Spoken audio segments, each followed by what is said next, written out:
الحمد لله رب العالمين والصلاة والسلام على أشرف الأنبياء والمرسلين وعلى آله الطيبين وأصحابه الطاهرين. أما بعد فأعوذ بالله من الشيطان الرجيم. بسم الله الرحمن الرحيم. يا أيها الذين آمنوا كتب عليكم الصيام كما كتب على الذين من قبلكم لعلكم تتقون. آمنت بالله صدق الله العظيم وبلغنا رسوله النبي الكريم رؤوف الرحيم عليه أفضل الصلاة والتسليم. اللهم رب اشرح لي صدري ويسر لي أمري واحلل عقدة من لساني يفقهوا قولي. رسول رحمت، مالک جنت، شفیع امت، سراپا جود و سخاوت، باعث خیر و برکت، صلی اللہ تعالی علیہ وآلہ وسلم ارشاد فرماتے ہیں: رغم انف رجل ذکرت عنده فلم يصل علی. میرے آقا مدینے والے مصطفیٰ صلی اللہ علیہ وسلم فرماتے ہیں، اس شخص کی ناک خاک آلود ہو جس کے سامنے میرا ذکر ہو اور اس نے مجھ پر درود پاک نہ پڑھا. اللہ رحم فرما. لہٰذا میرے عزیزوں، جب بھی اپنے پیارے آقا علیہ السلام کا نام اقدس سنیں تو فوراً زبان سے کیا پڑھیں گے؟ صلی اللہ علیہ وسلم. اس کی عادت ہمیشہ بنا لیجئے.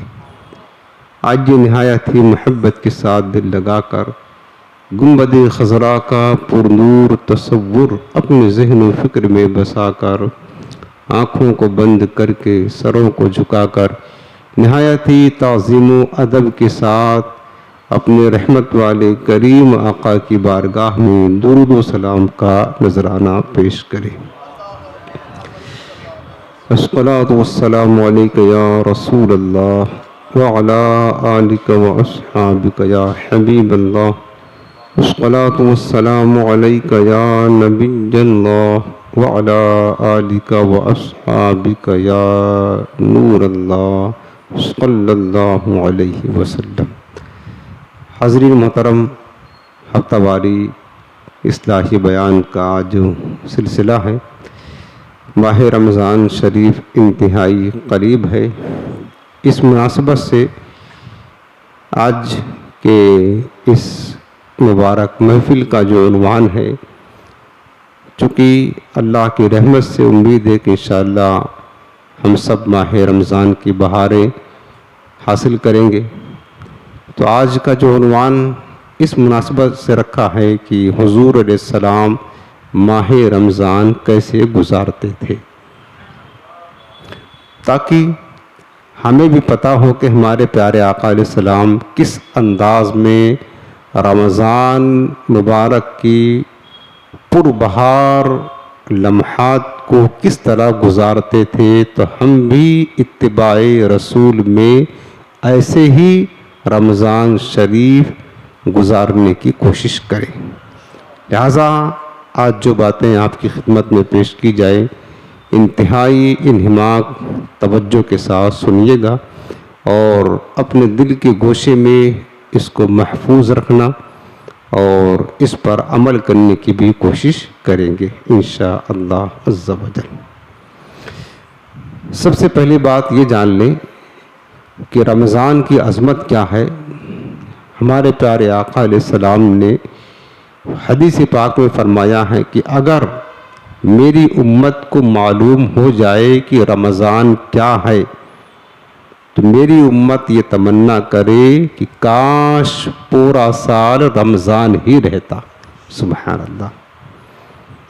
میری امت یہ تمنا کرے کہ کاش پورا سال رمضان رہتا. تو پتہ کیا چلا کہ اس مبارک کلام سے یہ معلوم ہوتا ہے کہ رمضان بہت زیادہ اہمیت کا حامل ہے. اس کی ایک مثال اور روایت میں آیا ہے کہ جیسے کہ انسان ہے، انسان کے جسم کے بہت سارے پارٹس ہیں، اعضاء ہیں، لیکن انسان کے جسم میں دل کا جو مقام ہے وہ سب سے بلند ہے. اگر انسان کے جسم سے دل نکال دیا جائے یا دل کی دھڑکن بند ہو جائے تو انسان بیکار ہو جاتا ہے، سب کو پتہ ہے، اور پھر وہ قبر میں پہنچ جاتا ہے. دل کی حیثیت سب سے زیادہ اہم ہے انسان کے وجود میں. اسی طریقے سے قرآن عظیم اللہ کا کلام ہے، 114 سورتیں ہیں قرآن میں، لیکن سورہ یاسین شریف کو فرمایا گیا کہ سورہ یاسین قرآن کا دل ہے. سبحان اللہ، دل ہے. اور ایک مرتبہ جو بندہ سورہ یاسین شریف پڑھتا ہے اللہ پاک اسے 10 قرآن کا ثواب عطا فرماتا ہے. اسی طرح بزرگوں نے فرمایا ہے کہ ماہ رمضان 12 مہینے ہیں، ماہ رمضان پورے سال کا دل ہے. ماہ رمضان کیا ہے؟ پورے سال کا دل ہے، یعنی دل کی حیثیت رکھتا ہے. اس سے آپ سمجھیں کہ دل کتنا اہم ہوتا ہے. تو ماہ رمضان بھی اسی طرح سارے مہینوں میں اہم اور افضل ہے. حضرت مولا کائنات شیر خدا کرم اللہ تعالی وجہ الکریم ارشاد فرماتے ہیں کہ اگر اللہ تعالیٰ اس امت کو عذاب دینا چاہتا اور اللہ کا ارادہ یہ ہوتا کہ امت مصطفیٰ علیہ السلام کو عذاب دے تو کبھی انہیں نہ ماہ رمضان عطا کرتا نہ سورہ اخلاص عطا فرماتا. ماہ رمضان اور سورہ اخلاص یہ 2 چیزیں اللہ نے اپنے حبیب کی امت کو عطا فرما کر انہیں عذاب سے نجات عطا فرما دی ہے. ماہ رمضان یہ امان ہے امت مصطفیٰ کے لیے، امان ہے امت مصطفیٰ کے لیے، امان ہے. بعض بزرگوں سے منقول ہے کہ حضرت جبریل امین آسمان والوں کے لیے امان ہے، اور ہمارے پیارے آقا سید عالم صلی اللہ علیہ وسلم زمین والوں کے لیے امان ہے، اور ماہ رمضان اس امت کے لیے امان ہے. اللہ تعالیٰ اتنا فضل، اتنی رحمتیں، اتنی برکتیں ماہ رمضان میں اپنے حبیب علیہ السلام کی امت کو عطا فرماتا ہے. رمضان شریف کی بہاریں، اس کی فضیلتیں، اس کی برکتیں بے پناہ ہیں، بے پناہ. پورا مہینہ بھی بیان کرے تو ختم نہیں ہو سکتی ہیں اس کی عظمتیں کیا ہیں. لیکن آج ہمارا ایک خاص عنوان ہے اور ہم وہ عنوان شروع کرنے جا رہے ہیں کہ ہمارے پیارے آقا علیہ السلام ماہ رمضان کس طرح گزارا کرتے تھے. اس کو ہمیں یاد رکھنا ہے اور ہمیں حضور علیہ السلام کی اتباع کرتے ہوئے کوشش یہ کرنی ہے کہ ہمیں بھی ایسے ہی رمضان گزارنا ہے جس طرح ہمارے پیارے آقا علیہ السلام رمضان گزارا کرتے تھے. سب سے پہلی چیز ہمارے پیارے آقا علیہ السلام رمضان مبارک سے بہت زیادہ محبت فرمایا کرتے تھے، بہت زیادہ. اور اس محبت کی مثال یہ ہے کہ دیکھیں رمضان شریف کے روزے تو سن 2 ہجری میں فرض ہوئے، سن 2 ہجری میں فرض ہوئے، اور ہمارے پیارے آقا علیہ السلام اپنی پوری ظاہری حیات میں 9 مرتبہ ماہ رمضان کے روزے رکھے.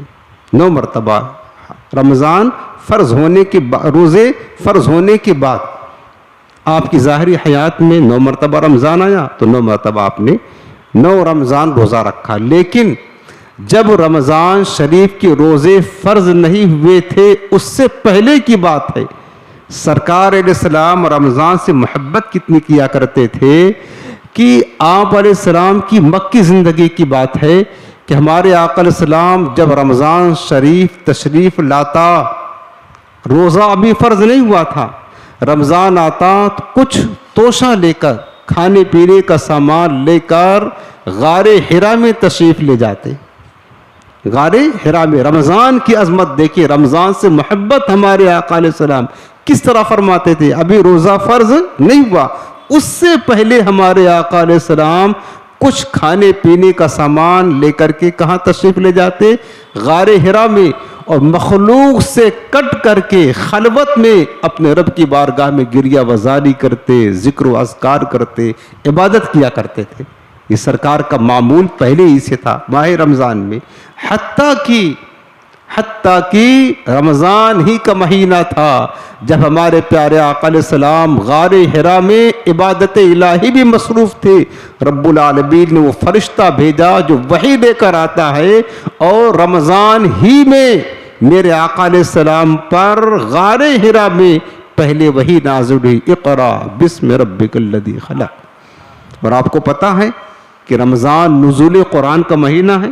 شہر رمضان الذی انزل فیہ القرآن, رمضان کا وہ مہینہ جس میں قرآن نازل کیا گیا. اور رمضان کی عظمت یہ بھی یاد رکھ لے, رمضان صرف نزول قرآن کا مہینہ نہیں, رمضان شریف وہ مہینہ ہے, علماء نے لکھا ہے کہ اور دیگر جو آسمانی کتابیں ہیں, جیسے کہ حضرت ابراہیم علیہ السلام پر صحیفے نازل ہوئے تھے, رمضان کی پہلی تاریخ کو نازل ہوا تھا. حضرت موسیٰ علیہ السلام پر توریت رمضان کی 6 تاریخ کو نازل ہوئی. حضرت عیسیٰ علیہ السلام پر جو انجیل مقدس نازل ہوئی رمضان کی 13 تاریخ کو نازل ہوئی. اسی طرح زبور بھی ماہ رمضان میں نازل ہوا. اب آپ بتائیں, آسمانی کتابیں صحیفے, اللہ نے رمضان کو کیسا مقدس بنایا ہے کہ اپنی کتابیں جو انبیاء کرام پر اللہ نے نازل فرمائی, ان نازل فرمانے کا وقت اللہ نے جو ہے نا ماہ رمضان کو منتخب فرمایا ہے. اس سے رمضان کی عظمت واضح ہوتی ہے کہ ہمارے آقا علیہ السلام رمضان سے اسی لیے محبت کیا کرتے تھے.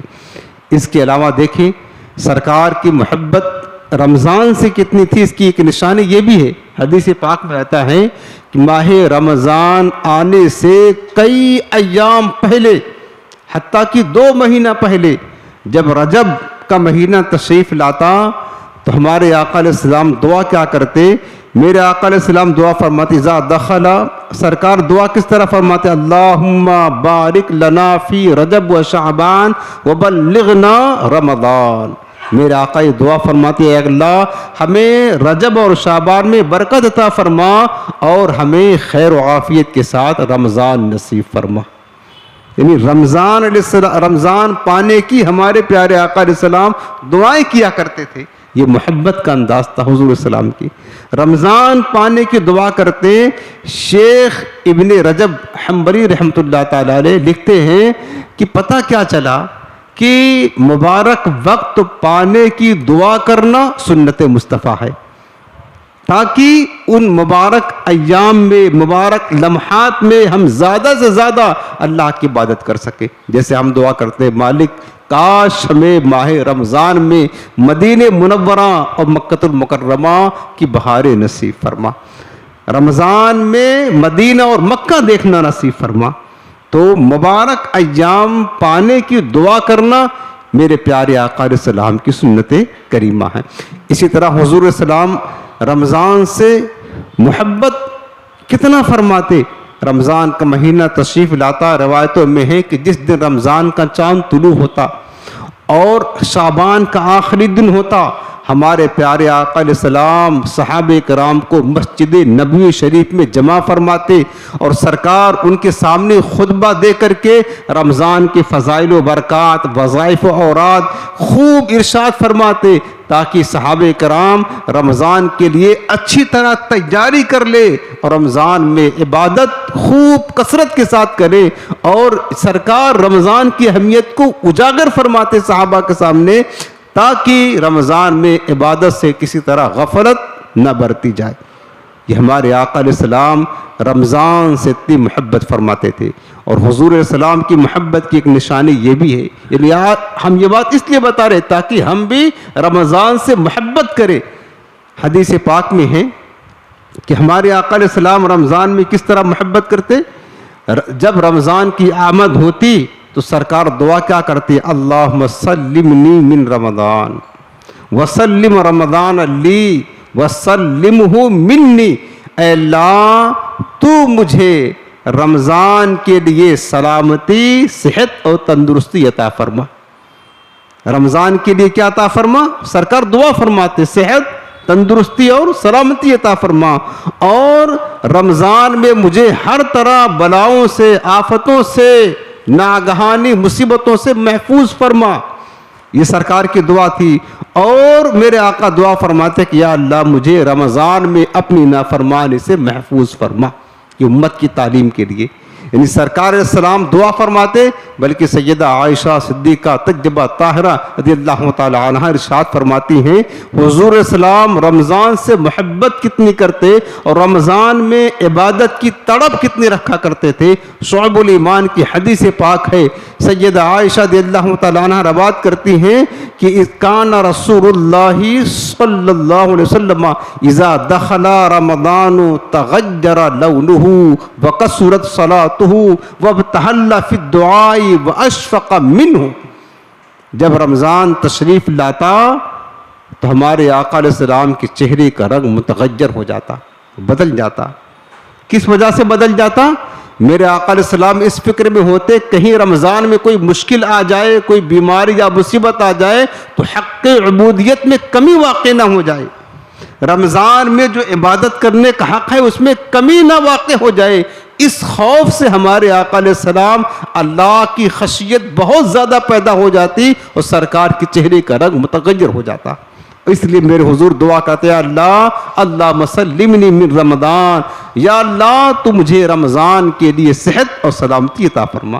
حضور دعا فرمایا کرتے تھے وَكَثْرَتْ صَلَاتُهُ، اور رمضان تشریف لاتا سیدہ ام المؤمنین فرماتی ہیں حضور کثرت کے ساتھ نماز پڑھتے، وَابْتَحَلَّ فِي الدُّعَاء، اور دعا میں گریہ وزاری کرتے، کثرت کے ساتھ میرے آقا علیہ السلام دعا فرماتے تھے۔ یوں تو سرکار عام دنوں میں دعا کرتے ہی تھے، لیکن جب رمضان تشریف لاتا تو دعا میں اور زیادہ سرکار السلام بڑھ چڑھ کر کے کثرت کے ساتھ دعا کیا کرتے تھے۔ واشفق منہ، اور سرکار کے جسم اقدس پر اللہ کا خوف طاری ہو جاتا۔ رمضان سے اتنی محبت کرتے کہ کہیں رمضان میں کچھ مصیبت آ جائے، چونکہ انسان صحت مندی اور تندرستی کے ایام میں جو عبادت کر سکتا ہے، مصیبت یا بیماری کے ایام میں وہ عبادت نہیں کر پاتا۔ ہمارے آقا علیہ السلام اس خوف سے کہ کہیں کوئی عارضہ لاحق نہ ہو جائے، کہیں کوئی مشکل پیش نہ آ جائے تو رمضان میں عبادت میں کمی نہ ہو جائے، میرے آقا رمضان میں سلامتی کی دعا کیا کرتے تھے۔ لہٰذا میرے عزیزوں، ہم بھی اپنے پیارے آقا علیہ السلام کی اس مبارک ادا کو ادا کرنے کے لیے ہمیں چاہیے کہ ہم بھی رمضان میں صحت اور سلامتی کے ساتھ رمضان نصیب ہو، اس کی دعا ابھی سے کرنا شروع کر دیں۔ اور آئیے کر لیتے یا اللہ حضور کی دعا اللہم سلمنی من رمضان، یا اللہ تو اپنی رحمت سے ہمیں رمضان میں صحت اور سلامتی عطا فرما، رمضان میں کثرت سے عبادت کرنے کی توفیق عطا فرما، ہر بلا سے آفتوں سے اللہ تو ہماری حفاظت فرما، رمضان میں اپنی نافرمانی سے اللہ ہمیں محفوظ فرما۔ یہ ہمیشہ دعا کرتے رہے آپ، تاکہ رمضان میں صحت اور سلامتی نصیب رہے گی تو انشاءاللہ برکتیں ملے گی۔ اسی طرح ہمارے آقا علیہ السلام رمضان سے اتنی محبت کرتے تھے تو ہمارے اسلاف کا طریقہ کیا تھا؟ اسلاف کا، بزرگوں کا طریقہ کیا تھا؟ بزرگوں کا طریقہ یہ تھا کہ حضرت یعلا بن فضر بیان کرتے ہیں کانوا یدعون اللہ تعالی ستۃ اشہر ان یبلغہم رمضان۔ حضرت یعلا بن فضر بیان فرماتے ہیں کہ ہمارے اسلاف رمضان آنے سے 6 مہینہ پہلے ہی رمضان پانے کی دعا کیا کرتے تھے، یا اللہ ہمیں رمضان کی بہاری نصیب فرما۔ اتنی محبت تھی، چونکہ حضور اسلام جس چیز سے محبت فرماتے اس کی اہمیت کتنی زیادہ ہوگی، تو سرکار علیہ السلام کے مبارک معمول کو دیکھ کر کے اسلاف بھی رمضان سے اتنی محبت فرماتے، ابھی رمضان کی آمد پر 6 مہینہ باقی ہوتا، دعا کرتے کہ مالک رمضان کی بہاری نصیب فرما، ثم یدعونہ ستۃ اشہر ان یتقبل منہم۔ پھر ہمارے اسلاف کا طریقہ یہ تھا کہ جب رمضان چلا جاتا تو رمضان کے جانے کے 6 مہینہ بعد تک رمضان کی عبادتوں کی قبولیت کی دعا کیا کرتے تھے۔ گویا کہ اسلاف ہمارے بزرگان دین رمضان سے اتنی محبت فرماتے کہ رمضان سے 6 مہینہ پہلے رمضان پانے کی، رمضان کی خوشی مناتے، اور رمضان جانے کے 6 مہینہ بعد تک جانے کا غم منایا کرتے تھے۔ یہ رمضان سے محبت کا نتیجہ ہے۔ تو میرے عزیزوں، ہمیں بھی چاہیے کہ ہم بھی ماہ رمضان سے محبت اور شوق پیدا کریں۔ اسی طرح یہ تو پہلا معمول تھا کہ رمضان سے کیا کریں؟ محبت کریں، پیار کریں۔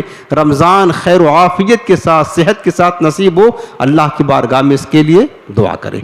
اس کے بعد سرکار علیہ السلام کا دوسرا معمول کیا تھا؟ جب رمضان شریف تشریف لاتا تو سرکار کیا کرتے تھے؟ حضرت امام احمد اور امام نسائی نے حضرت ابو ہریرہ رضی اللہ تعالی عنہ کی روایت نقل کی ہے۔ حضرت ابو ہریرہ رضی اللہ تعالی عنہ بیان کرتے ہیں کہ حضور علیہ السلام کا معمول یہ تھا کہ کان النبی صلی اللہ علیہ وسلم یبشر اصحابہ یقول جاءکم شہر رمضان شہر مبارک کتب اللہ علیکم صیامہ۔ حضرت ابو ہریرہ رضی اللہ عنہ فرماتے ہیں کہ رسول پاک علیہ السلام جب رمضان تشریف لاتا تو اپنے صحابہ کو رمضان کی مبارک باد دیا کرتے تھے۔ سبحان اللہ، اپنے صحابہ کو رمضان کی خوشخبری سنایا کرتے تھے کہ میرے صحابہ مبارک ہو، ماہ رمضان تشریف لایا ہے۔ سبحان اللہ۔ اور فرماتے، سرکار فرماتے شہر مبارکن، میرے صحابہ مبارک ہو، مبارک ہو، مبارک مہینہ تمہارے پاس تشریف لایا ہے۔ سرکار خوشخبری سناتے، بلکہ ایک روایت میں یہ بھی ہے کہ جب رمضان تشریف لاتا تو قال رسول اللہ صلی اللہ علیہ وسلم قد جاءکم رمضان شہر مبارک، میرے صحابہ تمہارے پاس رمضان آ گیا ہے، یہ مبارک مہینہ ہے۔ تو الحمدللہ یہ چیز آج مسلمانوں میں جاری ہے، سب میں لوگ تو نہیں لیکن بہت سارے مسلمان اس سنت کو زندہ رکھتے ہیں۔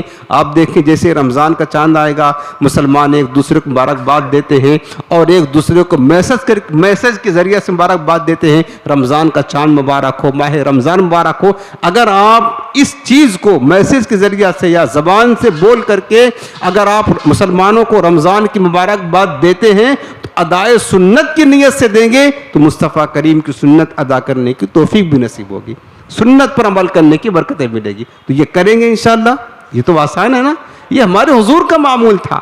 رمضان تشریف لائے تو مبارکباد دے اپنے دوستوں کو، میسج کرے مبارک ہو، ماہ رمضان تشریف لایا ہے، خوش آمدید، ماہ رمضان تشریف لایا ہے۔ اور میرے آقا علیہ السلام کنز الایمان اور مجمع الزوائد کی روایت میں یہ ہے کہ میرے آقا علیہ السلام فرماتے جب رمضان تشریف لاتا اتاکم رمضان سید الشہور فمرحبا واہلا، لوگوں میرے صحابہ تمہارے پاس رمضان تشریف لایا ہے، یہ تمام مہینوں کا سردار ہے، پس رمضان کے لیے خوش آمدید ہو، مبارک ہو تمہارے لیے۔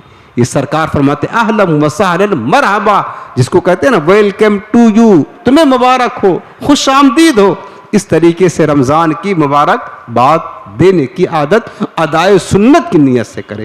ہمارے آقا علیہ السلام رمضان کی مبارک بات دیتے اور فرماتے کتب اللہ علیکم صیامہ، لوگوں اللہ نے اس کے روزے تم پر فرض کیے، تفتح فیہ ابواب الجنان، جنت کے دروازے کھول دیے جاتے ہیں، وتغلق فیہ ابواب الجحیم، جہنم کے دروازے بند کر دیے جاتے ہیں، وتغلق فیہ الشیاطین، اور شیطان اس میں قید کر دیے جاتے ہیں، فیہ لیلۃ خیر من الف شہر، اس میں ایک رات ایسی ہے جو 1000 مہینے سے افضل ہے، من حرم خیرہا فقد حرما، حضور نے فرمایا کہ جو اس کی بھلائی سے، یعنی اس ماہ کی بھلائی سے محروم رہا یقیناً وہ محروم رہا، وہ محروم ہی رہ گیا۔ جب رمضان پانے کے باوجود بھی رمضان کے احترام نہ کر سکا، رمضان کی عبادت نہ کر سکا، رمضان میں اپنی مغفرت نہ کر سکا، یقیناً حقیقتاً وہ محروم رہا۔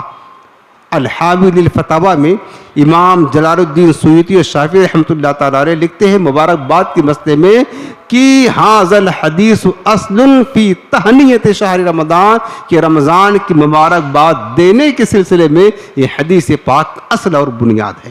یعنی آپ پتہ چلا کہ رمضان کی مبارکباد جو ہم دیتے ہیں مسلمانوں کو، یہ حدیث پاک سے ثابت ہے اور ہمارے پیارے آقا علیہ السلام کا یہ معمول مبارک رہا۔ حدیث پاک میں ہے نبی کریم رؤوف الرحیم صلی اللہ علیہ وسلم ارشاد فرماتے ہیں کہ ماہ رمضان میں جو شخص عبادت پر استقامت کرتا ہے، یعنی پابندی کے ساتھ عبادت کرتا ہے، فرائض ادا کرتا ہے، نوافل ادا کرتا ہے، تراویح پڑھتا ہے، روزہ رکھتا ہے، تلاوت کرتا ہے، ذکر و اذکار کرتا ہے، میرے آقا فرماتے ہیں اللہ تعالیٰ اسے ہر رکعت پر نور کا ایک شہر عطا فرماتا ہے، ہر رکعت کے عوض نور کا ایک شہر عطا فرماتا ہے۔ بتاؤ اگر آپ 20 رکعتیں صرف تراویح پڑھو گے تو 20 شہر نور کا تو ایسے ہی ہو گیا۔ اس کے بعد فرائض جو الگ، نوافل الگ، سنتیں الگ، کتنی بہاریں ہیں، یہ ماہ رمضان کے سوا اور کہاں آپ کو نصیب ہوگا۔ کاش اللہ بس ہمیں خیر و عافیت کے ساتھ، سلامتی کے ساتھ ماہ رمضان کی بہاریں نصیب فرمائے، ماہ رمضان دیکھنا نصیب فرمائے۔ تو یہ دو چیز ہوا کہ ماہ رمضان سے محبت کریں۔ حضور کا معمول یہ تھا ماہ رمضان کی آمد پر مسلمانوں کو مبارکبادی پیش کرے، خوشی کا اظہار کرے، یہ بھی ہمارے پیارے آقا علیہ السلام کی سنت مبارکہ ہے۔ ماہ رمضان میں صحت و سلامتی اور عافیت کے ساتھ دعا کریں، یہ بھی میرے سرکار کا معمول مبارکہ ہے۔ اسی طرح میرے آقا علیہ السلام ہر سال ماہ رمضان میں روزہ رکھا کرتے تھے، اور اللہ کی رحمت سے مسلمانوں میں معمول ہے کہ بعض جو بد نصیب مسلمان ہیں، بدبخت مسلمان ہیں، وہ نہیں رکھتے روزے، لیکن زیادہ تر مسلمان اللہ کی رحمت سے رکھتے ہیں۔ یہ بھی ہمارے آقا علیہ السلام کا معمول مبارک ہے۔ اسی طرح حضور علیہ السلام کا معمول یہ بھی تھا، ایک معمول یہ بھی تھا کہ ہمارے آقا علیہ السلام ماہ رمضان میں کثرت کے ساتھ قرآن کی تلاوت کیا کرتے تھے۔ اور سب کو پتہ ہے کہ رمضان اور قرآن ان دونوں کا کتنا گہرا تعلق ہے۔ رمضان اور قرآن، نزول قرآن کا مہینہ رمضان ہے، اور پہلی وحی بھی جو غار حرا میں نازل ہوئی ہمارے آقا علیہ السلام کی قلب اقدس پر، وہ بھی ماہ رمضان میں۔ اس وجہ سے ہمارے پیارے آقا علیہ السلام ماہ رمضان میں کثرت کے ساتھ قرآن عظیم کی تلاوت فرماتے، بلکہ جبریل امین تشریف لاتے حضور کی خدمت میں۔ سرکار علیہ السلام جبریل امین کے ساتھ قرآن کا دور فرمایا کرتے تھے۔ پورے سال میں جتنا قرآن نازل ہوتا، دور کس طرح فرماتے؟ کبھی حضور علیہ السلام قرآن پڑھ کر کے جبریل کو سناتے، اور کبھی جبریل قرآن پڑھ کر کے حضور کو سنایا کرتے تھے۔ سبحان اللہ، یہ حضور کا معمول تھا۔ ہم ایسے کر سکتے ہیں، ہم دو دوست ملے ہیں، بیٹھ کر چار راستوں پر ادھر ادھر کی باتیں کرتے ہیں، تھوڑی دیر بیٹھ جائیں رات میں رمضان کی، آپ دو دوست بیٹھ جائیں، کچھ صورتیں آپ ان کو سنا دیں کہ سنو میں پڑھتا ہوں قرآن، حضور کی ادا کو ادا کرنے کے لیے، بس حضور کی ادا کو ادا کرنے کے لیے کچھ صورتیں آپ ان کو سنا دیں اپنے دوست کو، آپ کا دوست کچھ قرآن کا حصہ سنا دے، میرے مصطفیٰ کی ادا ہو گئی، بس اتنا تو کر سکتے ہیں۔ چلو پورا قرآن دور نہیں کر سکتے، پورا قرآن رات بھر میں دور نہیں کر سکتے، لیکن اتنا کر سکتے ہیں، چند ایک صورتیں، چند ایک آیتیں جو آپ کو یاد ہوں، یا دیکھ کر کے اپنے دوست کو سنا دیں، صرف مصطفیٰ کی ادا کو ادا کرنے کے لیے، تو بھی میرے حضور علیہ السلام کی ادا ہو جائے گی۔ یعنی کثرت کے ساتھ ہمارے پیارے آقا علیہ السلام ماہ رمضان میں کیا کرتے؟ قرآن کی تلاوت کیا کرتے تھے۔ مسند امام احمد کی روایت ہے، حضرت عبداللہ بن عمر رضی اللہ تعالیٰ عنہ سے مروی ہے، حضور نبی رحمت صلی اللہ علیہ وسلم نے فرمایا، الصیام والقرآن یشفعان للعبد یوم القیامہ، رمضان روزہ اور قرآن یہ دونوں قیامت کے دن بندے کے لیے شفاعت کریں گے، رب کی بارگاہ میں شفاعت کریں گے۔ وہ کس طرح کریں گے؟ یقول الصیام، اے رب منعتہ الطعام والشہوات بالنہار، روزہ کہے گا اے میرے رب میں نے اس بندے کو شہوات سے، کھانے پینے سے دن میں اس کو روکے رکھا تھا۔ وَيَقُولُ الْقُرْآنُ مَنَعْتُهُ النَّوْمَ بِاللَّيْلِ، اور قرآن کہے گا اللہ میں نے اس کو رات میں سونے سے روک رکھا تھا، رات میں قرآن پڑھتا، تراویح میں قرآن سنا کرتا تھا، فَشَفِّعْنِي فِيهِ، اس کے بارے میں تو میری شفاعت قبول فرما، فَيَشْفَعَانِ، تو وہ دونوں شفاعت کریں گے، ان دونوں کی شفاعت اللہ تعالیٰ قبول فرمائے گا۔ اگر رمضان اور قرآن کسی کے لیے شفاعت کر دے، یقیناً اس کی نجات کنفرم ہے۔ تو لہٰذا میرے عزیزوں، جب رمضان کا مہینہ آ ہی رہا ہے تو آپ یہ نیت کریں کہ انشاءاللہ جتنا ہو سکے گا قرآن کی تلاوت کریں گے. کم سے کم جنہوں نے قرآن پڑھا ہے وہ یہ عہد کر لیں کہ ایک پارہ یعنی پورے رمضان میں ایک ختم قرآن کریں گے. اگر ایک نہیں کر پاتے جتنا میسر آئے، لیکن بہرحال قرآن کا کچھ نہ کچھ حصہ ماہ رمضان میں ضرور پڑھیں. یہ نیت کر لیں انشاءاللہ قرآن پڑھیں گے بھی اور پورا ماہ رمضان قرآن تراویح میں سنیں گے بھی. یہ بھی قرآن کا شوق ہے، قرآن سے محبت ہے، تو رمضان کا قرآن کا گہرا تعلق ہے. تو رمضان میں قرآن پڑھیں گے بھی اور قرآن سنیں گے بھی. اور کوئی دوست مل جائے گا تو رات میں بیٹھ کر کہیں گے چلو حضور کی ادا کو ادا کرتے ہیں. ہمارے آقا جبریل کے ساتھ دور کرتے تھے، آؤ ہم اپنے دونوں مل کر کے دور کرتے ہیں. قرآن پڑھیں، سنیں اور سنائیں تاکہ اپنے پیارے آقا علیہ السلام کی مبارک ادا کو ادا کیا جا سکے. اسی طرح ہمارے آقا علیہ السلام کے ایک معمول یہ بھی تھا کہ ماہ رمضان میں کثرت کے ساتھ سرکار علیہ السلام سخاوت فرمایا کرتے تھے. سبحان اللہ، کثرت کے ساتھ سخاوت کرتے تھے. ایک ہوتا مال کی سخاوت، اور الحمدللہ بہت سارے مسلمان ماہ رمضان میں کثرت سے سخاوت کرتے ہیں.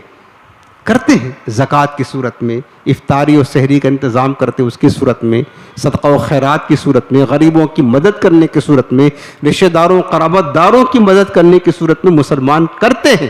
یہ بھی میرے حضور السلام کی ادا مبارک ہے. لہٰذا آپ یہ بھی نیت کریں کہ انشاءاللہ جو ہم سے ہو سکے گا وہ ہم سخاوت کریں گے. مال کی سخاوت، اور ایک ہوتا علم کی سخاوت، اور علم کی سخاوت مال کی سخاوت سے بہت بلند ہے. اگر آپ کے پاس مال نہیں ہے تو آپ کے پاس جو اللہ نے علم دیا ہے، جو باتیں آپ صحیح جانتے ہیں شریعت کی، دین کی، حدیث کی، میرے آقا کی حدیث پاک کے مطابق بلغوا عنی ولو آیا، سرکار نے فرمایا کہ میری طرف سے پہنچا دو، اگر تمہیں ایک بات معلوم ہے تو وہ دوسرے مسلمانوں کو بتائیں. آپ علم کی سخاوت کریں کہ مال کی سخاوت تو ختم ہو جائے گی، کسی کو مال دے کے کھا پی کر چھٹی کر دے گا، لیکن علم کی سخاوت وہ ہے کہ بندے کو آپ نے علم سکھایا ہے تو وہ اس کی قبر و آخرت کے لیے ذخیرہ بن جائے گا. تو علم کی بھی سخاوت کرے اور مال کی بھی سخاوت کرے. حدیث پاک میں حضور نبی کریم السلام ساری کائنات میں سب سے بڑے سخی ہیں. آپ کی بارگاہ سے سائل کبھی خالی ہاتھ نہیں لوٹتا. اگر سرکار کے پاس کوئی مانگنے والا سائل آ گیا اور حضور کے پاس اس وقت کچھ موجود نہ ہوتا تو میرے آقا علیہ السلام قرض لے کر کے اس کی ضرورت کو پورا کرتے تھے اور سائل کو عطا کیا کرتے تھے. حضرت انس بن مالک رضی اللہ عنہ روایت کرتے ہیں کہ رسول کریم صلی اللہ علیہ وسلم جس شے کا سوال کیا گیا آپ نے عطا فرمایا. ایک آدمی نے آپ سے سوال کیا کہ مجھے 2 پہاڑوں کے درمیان جتنی بکریاں آتی ہیں وہ دو. میرے آقا علیہ السلام نے اسے عطا فرما دیا. جب اس کو مل گیا تو اس نے اپنی قوم میں جا کر کیا کہا، اے لوگو اسلموا فإن محمدًا صلی اللہ علیہ وسلم یعطی عطاء ما یخاف الفقر. اس لیے کہ محمد مصطفیٰ صلی اللہ علیہ وسلم اتنی عطائیں کرتے ہیں کہ پھر انسان محتاجی کا خوف نہیں کرتا ہے، محتاجی ختم ہو جاتی. اتنی کثرت کے ساتھ عطائیں کیا کرتے ہیں. حضرت صفوان بن امیہ رضی اللہ تعالیٰ عنہ آپ کی سخاوت کے بارے میں بیان کرتے ہیں کہ آپ کی ذات اقدس مجھے سب سے زیادہ ناپسندیدہ تھی جب ایمان نہیں لائے تھے تو، لیکن مجھے آپ نے ہمیشہ اس قدر عطا فرمایا حتی انہ لا حب الناس الیہ، یہاں تک کہ میں کائنات میں سب سے بڑھ کر حضور سے محبت کرنے والا بن گیا. ان حضور کی سخاوت کو دیکھ کر کے صفوان بن امیہ ایمان لائے اور حضور سے پیار کرنے لگے. بخاری شریف کتاب الادب حضرت جابر رضی اللہ تعالیٰ عنہ روایت کرتے ہیں کہ ما سئل رسول اللہ صلی اللہ علیہ وسلم شیئا فقال لا، حضور سے کبھی ایسی کوئی چیز نہیں مانگی گئی کہ میرے آقا نے اس کے جواب میں لا فرمایا ہو.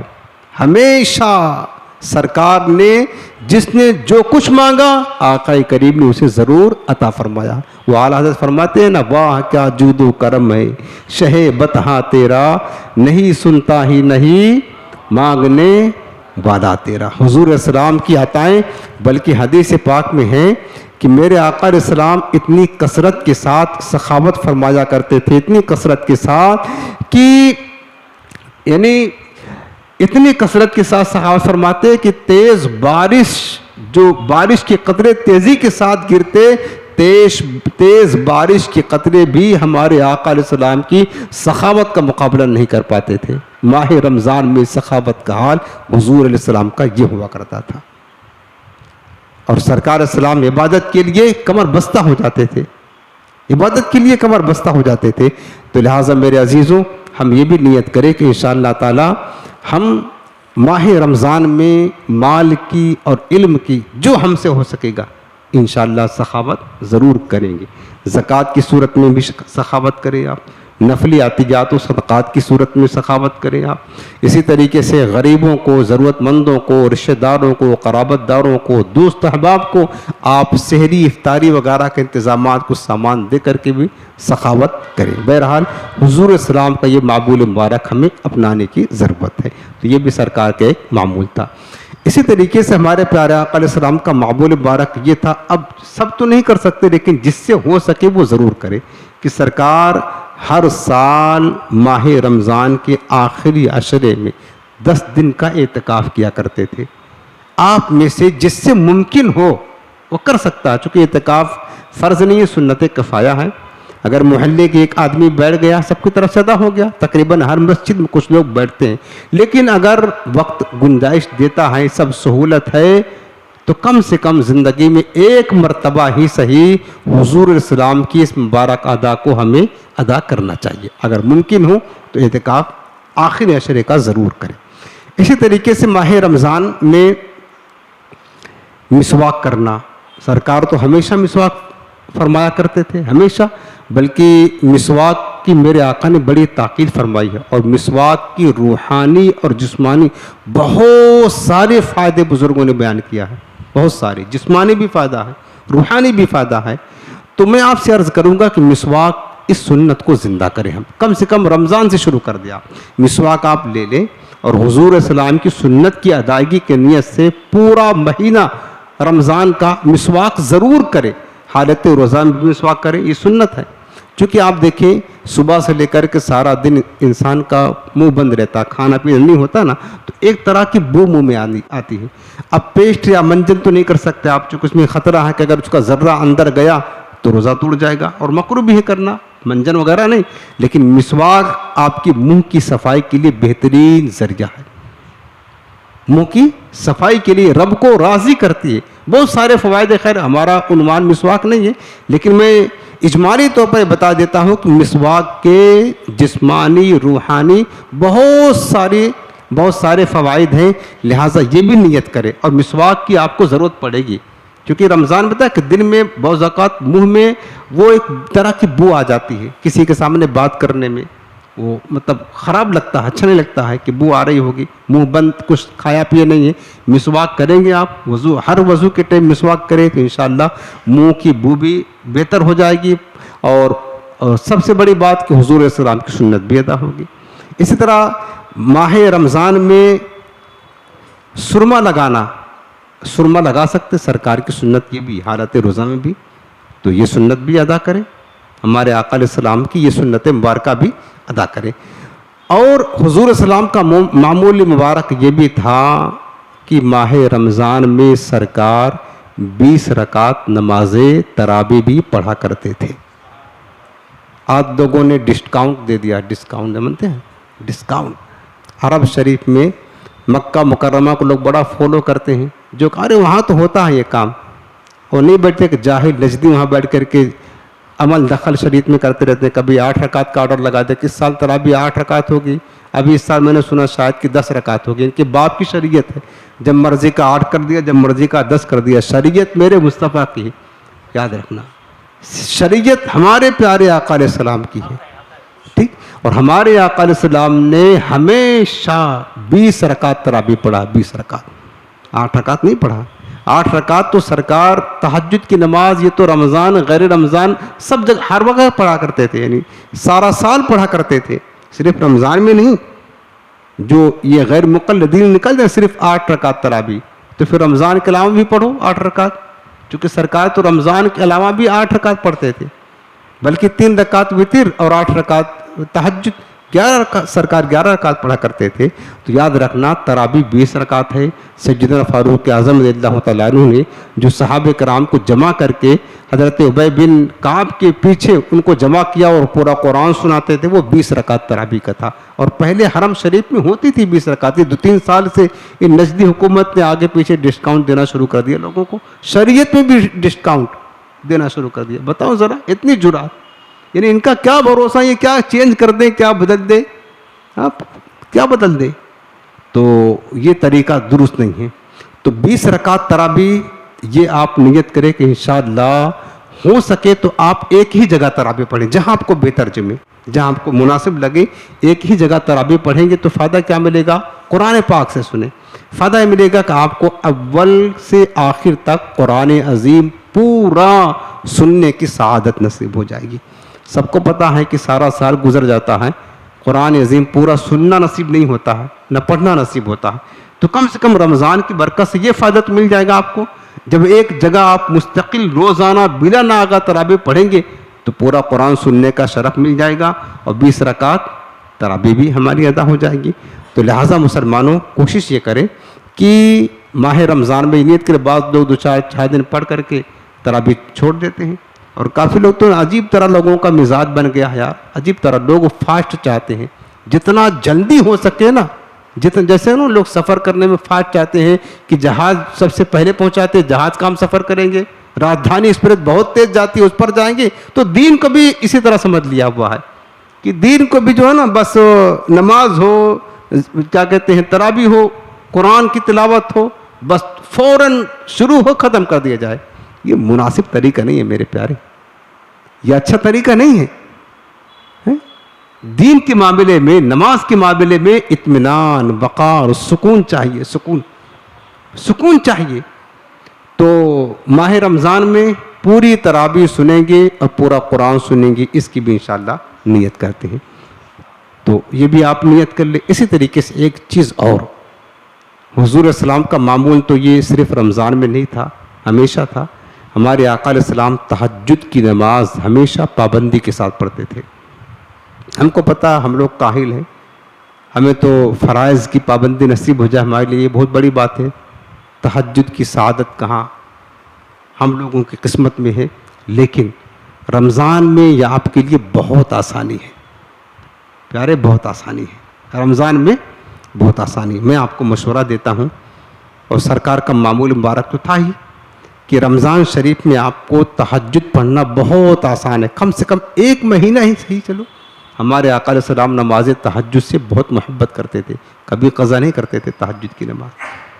تو کم سے کم 1 مہینہ صحیح ماہ رمضان میں آپ سحری کے لیے اٹھیں گے، سحری کے لیے اٹھیں گے تو آپ تھوڑی دیر 5-10 منٹ پہلے اٹھ جائیں، چاہے تو آپ پہلے تہجد پڑھ لیں پھر سحری کریں، چاہے تو سحری کر کے ٹائم باقی رہتا ہے، یعنی جب سحری کا وقت ختم ہوتا ہے تو تہجد کا وقت بھی ختم ہو جاتا ہے، آپ تہجد نہیں پڑھ سکتے۔ آپ سحری کے ختم ہونے سے پہلے تہجد کا وقت ہے، آپ چاہیں تو پڑھ سکتے ہیں۔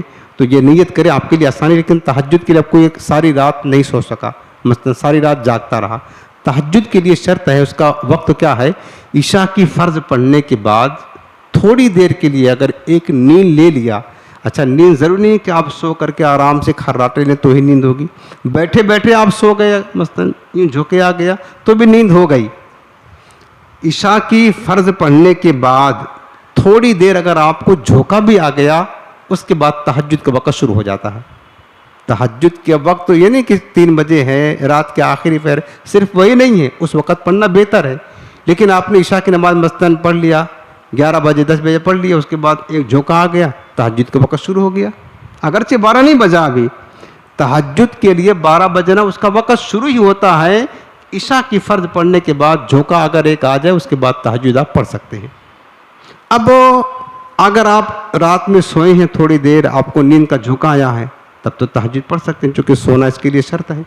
لیکن اگر آپ ساری رات جاگ رہے ہیں، بعض لوگ ایسا ہوتا، بعض دن کی ساری رات جاگنے میں چلی جاتی ہے، اگر ساری رات جاگ رہے ہیں بالکل سو نہ پائے، پھر اب کیسے پڑھیں گے تہجد؟ تو میں آپ کو یہ رائے دوں گا، تہجد تو نہیں، کم سے کم صلاۃ اللیل، رات کی نماز، صلاۃ اللیل نفل نماز ہوتی ہے، تہجد بھی نفل ہے اور صلاۃ اللیل بھی نفل ہے، تو کم سے کم تہجد کی عادت بنی رہے، آپ 2 رکعت سحری کے وقت صلاۃ اللیل پڑھ لینا، صلاۃ اللیل۔ اگر وہی آپ سوئے ہوتے تو تہجد ہو جاتی، اور آپ سوئے نہیں ہیں تو صلاۃ اللیل بن جائے گی، لیکن پڑھیں ضرور، یہ نہ سوچیں یار آج ہم تو سو نہیں پائے تو تہجد کیسے پڑھیں، جیسے آپ کسی دن سو لیے تو اٹھ کر کے تہجد پڑھ لیا، لیکن جس رات آپ سو ہی نہ پائے پورا تو سوچیں گے آپ تہجد تمہاری ہوگی نہیں تو کیا کریں گے، آپ چھوڑ دیں تو چھوڑے نہیں، آپ پھر بھی 2 رکعت صلاۃ اللیل کی نیت سے پڑھ لیں تاکہ آپ کی تہجد پڑھنے کی عادت بنی رہے، سمجھ رہے نا؟ تو یہ انشاءاللہ کریں گے، آرام سے کر سکتے، بہت فضیلت ہے تہجد میں، بہت برکت ہے، تو تہجد کی نماز بھی انشاءاللہ ہم پورا ماہ رمضان، کم سے کم ماہ رمضان 2 رکعت، کم سے کم 4 رکعت پڑھ لے، 8 رکعت پڑھ لے، کم سے کم 2 رکعت نماز تہجد روزانہ حضور کی ادا کو ادا کرتے ہوئے ہم انشاءاللہ ماہ رمضان میں پڑھیں گے۔ اسی طرح ہمارے آقا علیہ السلام کے ایک معمول مبارک اور تھا، سرکار ماہ رمضان میں جس طرح عبادت کثرت سے کرتے، اعتکاف کرتے، قرآن پڑھتے، ہمارے آقا علیہ السلام ماہ رمضان میں گڑ گڑا کر اللہ کی بارگاہ میں کثرت کے ساتھ دعائیں بھی کیا کرتے تھے۔ ہاں، دعا عبادت کا مغز ہے، دعاؤں سے تقدیریں بدل جاتی ہیں، دعا میں بہت بڑی طاقت ہے پیارے، بڑے بڑے ایٹم بم میں وہ طاقت نہیں ہے جو طاقت رب نے دعا میں، بندے مومن کی دعا میں رکھی ہے۔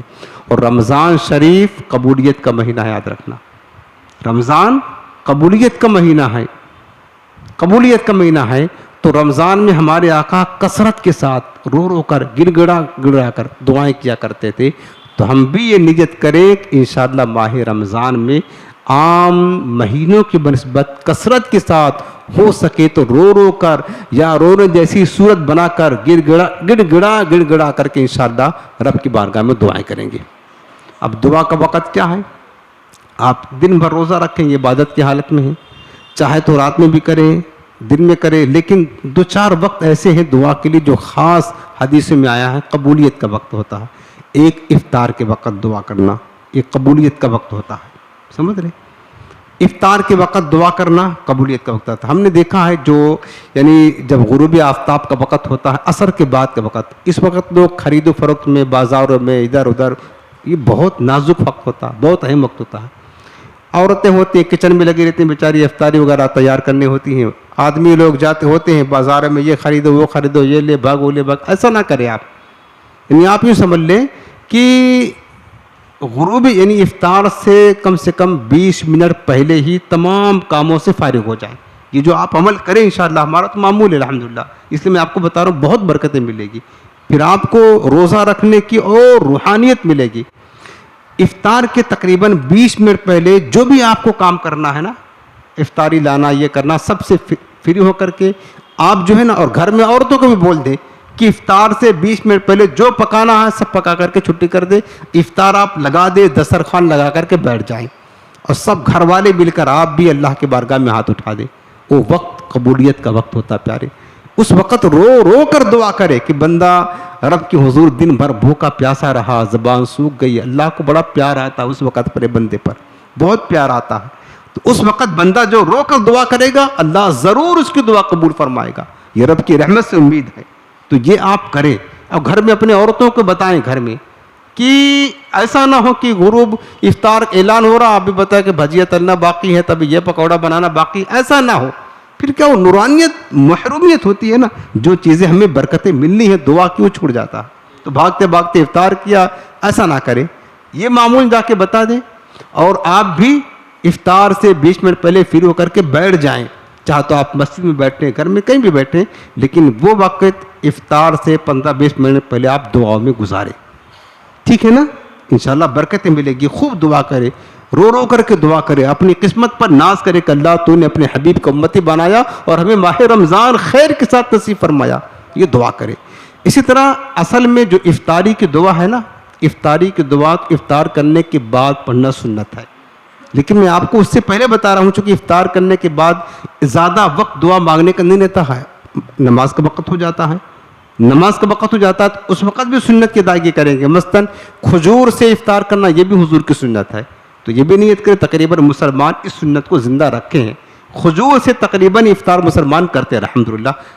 ادائے سنت کی نیت سے کریں گے تو ثواب بھی ملے گا کہ ہم کھجور سے کیوں افطار کر رہے ہیں, ہمارے آقا علیہ السلام نے ایسا کیا ہے تو حضور کی سنت کو ادا کر رہے ہیں. تو اصل جو سنت ہے دعا کرنا افطار کرنے کے بعد. مثلاً آپ ایک کھجور کھا کر کے ایک گھونٹ پانی پی لیں, اس کے بعد پھر ابھی افطار نہ کریں, تھوڑی دیر دعا کر لیں سنت کی ادائیگی کی نیت سے. اور جو دعا بھی پڑھتے ہیں نا, اللہم لک صمت و بک آمنت و علیک توکلت, تو یہ پوری دعا بھی افطار کرنے کے بعد پڑھنا سنت ہے. افطار کرنے سے بعد یہ نہیں کہ پوری افطاری جتنا دسترخوان پر رکھی ہے سب چڑھ کر جائیں پھر سنت ہے, ایسا نہیں. یعنی آپ ایک کھجور کھا لیا, پانی پی لیا, دعا کریں, یہ افطار ہو گیا آپ کا. ایسا مت سمجھے کہ پورا جتنا دسترخوان پر ہے جب تک ختم نہ ہو جائے ہماری افطاری نہیں ہوگی. نہیں, ایک کھجور کھا لیا, پانی پی لیا, افطاری ہو گئی, دعا کر لیں, اس کے بعد پھر کھائیں جو کھانا ہے. اور اس سے پہلے میں بتا رہا ہوں افطاری سے پہلے, چونکہ وہ وقت دعا کرنے کا تو ہے بہت مختصر ہوتا ہے. آپ کو دعا بھی کرنا ہے, کچھ کھانا بھی ہے, دن بھر بھوکے پیاسے فوراً نماز کو بھاگنا, آج کہیں جماعت نہ چھوٹ جائے, تو اس سے پہلے ہی آپ دعا کا اہتمام کر لیں. یعنی روزہ کھولنے سے پہلے ہی بیٹھ جائیں, اللہ کا ذکر کریں, درود پاک پڑھے, دعا کریں. تو یہ بھی کریں. اسی طریقے سے حضور السلام کی ایک سنت اور بھی یہ معمول کہ سرکار افطاری بھی کھجور سے کرتے تھے, سحری بھی کھجور سے کیا کرتے تھے میرے آقا علیہ السلام. تو تقریباً افطاری تو لوگ کھجور سے کرتے, لیکن سحری جو ہے نا پایا چاہیے. پایا پتہ ہے نا آپ کو, دعوتیں ہوتی ہیں پایا کی, یعنی کھانے لوگ سمجھتے ہیں کہ کھانے پینے کا مہینہ آ گیا ہے, ایسا سمجھتے ہیں. یہ کھانے پینے کا مہینہ نہیں ہے, اللہ تو کھلاتا پلاتا, بہرحال عبادت کا اصل مقصد ہے. تو بہرحال جو حلال چیزیں سب کھا سکتے, اللہ نے پاکیزہ کیا ہے, حلال کیا ہے, آپ کے لیے دیا ہے, سب کھائیں, مسئلہ نہیں ہے. لیکن ہم بات کر رہے ہیں سرکار کی سنت کی ادائیگی کی. تو افطاری میں بھلے سے آپ پایا کھائیں, 2-4 پایا کھا لیں, کوئی بات نہیں, لیکن 1-2 کھجور طاق عدد, چاہے تو 1 یا 3 یا 5 عدد کھجور آپ اس نیت سے کھائیں کہ ہمارے آقا سحری میں کیا کرتے تھے, کھجور کھا جا کرتے تھے. یہ کھا لیں تاکہ حضور کی سنت تو ادا ہو جائے. اور کھجور میں جتنی برکتیں, جتنی غذائیت ہے, جتنا فائدہ ہے, وہ پایا میں اتنا فائدہ نہیں ہے, اور کسی کھانے میں نہیں ہے. کھجور کی شان یہ ہے, اس میں فوائد جسمانی روحانی دونوں ہیں. تو یہ بھی انشاءاللہ نیت کرتے ہیں نا کہ سحری میں بھی سرکار کی سنت کی ادائیگی کی نیت سے کھجور کھائیں گے, اور افطاری میں بھی حضور کی سنت کی ادائیگی کی نیت سے کھجور کھائیں گے. بس یہ چند باتیں جو میں نے عرض کی, بات ختم کرتا ہوں, اس کو آپ یاد رکھیں. اور مجھے امید ہے کہ انشاءاللہ میں بھی عمل کرنے کی نیت کرتا ہوں, آپ بھی عمل کرنے کی نیت کریں کہ انشاءاللہ ہم اس بار رمضان اپنے پیارے آقا علیہ السلام کی مبارک اداؤں کے مطابق گزارنے کی کوشش کریں گے. اللہ ہمیں خیر و عافیت اور سلامتی کے ساتھ رمضان کی پاکیزہ بہاری نصیب فرما, اور ماہ رمضان میں کثرت کے ساتھ عبادت کرنے کی توفیق عطا فرما. چلیے اب لگے ہاتھ آپ کو وظیفہ بھی عرض کر دیتا ہوں. یہ وظیفہ 2 وظیفہ عرض کروں گا. یہ وظیفہ ہے ماہ رمضان کی چاند رات پہلی شب پڑھنے کا وظیفہ ہے, اور یہ خوب انتہائی رزق میں برکتیں ہی برکتوں کا وظیفہ ہے. ہم نے علماء کی زبان سے سنا ہے کہ یہ وظیفہ پڑھنے کی برکت کیا ہوتی ہے کہ اللہ تعالیٰ اتنی کثرت کے ساتھ بندے کو روزی عطا فرماتا ہے. جس طرح اونچائی کی طرف سے ڈھلان کی طرف پانی آتا ہے نا تیزی کے ساتھ میں, ایسے اللہ تعالیٰ اس کے رزق میں برکت عطا فرماتا ہے اس وظیفے کو پڑھنے کی برکت سے. اور آج ہی ہم کو ایک شخص نے بتایا کہ حضرت آپ نے جو وظیفہ بتایا تھا ہم نے پڑھا اور ہم نے اس کی برکتیں دیکھی ہیں. آج ہی ہم کو ایک شخص نے بتایا, اس کو یاد ہے کہ ماہ رمضان کی پہلی تاریخ چاند ہونے کے بعد, چاہے مطلب 29 کا ہو یا 30 کا ہو, چاند ہونے کے بعد یہ وظیفہ پڑھنا ہے. سب لوگ نیت کرتے ہیں, پڑھیں گے انشاءاللہ. آسان وظیفہ ہے, اور اپنے گھر میں آپ کی بچی ہو, بیوی ہو, ماں ہو, ان کو جا کے بتائیں, گھر کے عورتوں کو, چونکہ عورتیں وظیفہ پڑھنے میں بہت ماہر ہوتی ہیں, مردوں سے زیادہ ماہر ہوتی ہیں, وہ پڑھیں گی. تو پڑھیں گے انشاءاللہ, گھر میں جا کے بتائیں گے. سب سے پہلی بات تو اللہ کا کلام ہے, کم سے کم جتنا دیر وظیفہ پڑھیں گے اپنے رب کا نام تو لیں گے, اللہ کا کلام پڑھیں گے, ذکر کریں گے, برکت تو ملے گی, ثواب ملے گا, اور اللہ تعالیٰ رزق میں وسعت عطا فرمائے گا تو اور کام آئے گا. حج کرنے چلے جائیں گے, مدینہ شریف چلے جائیں گے. رزق میں کثرت کے ساتھ برکت ہونے کا عمل رمضان کی پہلی شب چاند رات کو, وہ یہ ہے کہ جب چاند ہو جائے مغرب کے بعد 21 مرتبہ سورہ قدر پڑھنا ہے. انا انزلناہ فی لیلۃ القدر، یہ پوری صورت ہر بار بسم اللہ شریف کے ساتھ پڑھنا ہے. اول آخر قبولیت کے لیے 3 بار درود پاک پڑھ لینا ہے. بس خاموشی کے ساتھ بڑھ جائیں، کعبہ مشرفہ کی طرف رک کر کے کسی سے بات نہ کرے درمیان، اور یہ نیت کرے کہ اللہ تعالیٰ کی رضا کی خاطر پڑھیں گے، اللہ تعالیٰ رزق میں وسعت عطا فرمائیں. اللہ کا کلام ہے تو آسان ہے، تھوڑی دیر لگے گی تو یہ پڑھیں گے انشاءاللہ. سورہ قدر چاند رات کو مغرب کے بعد ضرور بضرور 21 مرتبہ پڑھ لینا، انشاءاللہ اللہ برکت عطا فرمائے گا. دوسرا وظیفہ یہ بھی رمضان کی پہلی شب پڑھنے کا وظیفہ ہے، یہ بھی آسان ہے. یہ وظیفہ ہے کہ سورہ فتح 26 پارہ 26 سورہ فتح تقریباً 3-4 رکوع ہے، 5 صفحہ ہے کل سمجھ لیں. یعنی آپ کو 7, 8, 10 بہت زیادہ 10 منٹ لگے گا آپ کو. ہم لوگ پڑھیں گے تو 5 منٹ میں پڑھ لیں گے. سورہ فتح بہت لمبی صورت نہیں ہے، یعنی سمجھ لیں کہ 3 یا 4 رکوع ہے، 5 صفحہ ہے، 5 صفحہ سورہ فتح. یہ بھی آپ کو 5-7 منٹ میں پڑھ لیں گے. سورہ فتح ایک بار پڑھنا ہے. جو شخص رمضان کی پہلی شب سورہ فتح 1 مرتبہ پڑھے گا، اللہ تعالیٰ پورا سال اس کو بلاؤں سے، آفتوں سے، مصیبتوں سے محفوظ رکھے گا. پڑھ لیں. بعض لوگ گھروں میں عورتوں کو بھی بتا دیں، وہ بھی پڑھیں کہ گھروں میں مصیبتیں آتی ہیں، بلائیں آتی ہیں، لوگ پریشان ہوتے ہیں، دعا تعویذ کرواتے ہیں، یہاں معاملوں کے پاس جاتے ہیں، پیسہ خرچہ کرتے ہیں. اس سے اچھا نہ اللہ کا کلام پڑھ لیں، برکتیں ملے گی. تو ہم سب چاہتے ہیں کہ اللہ بلاؤں سے حفاظت رہے.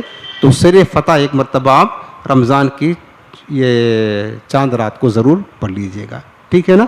اللہ تعالی ہم سب کو عمل کی توفیق عطا فرمائے.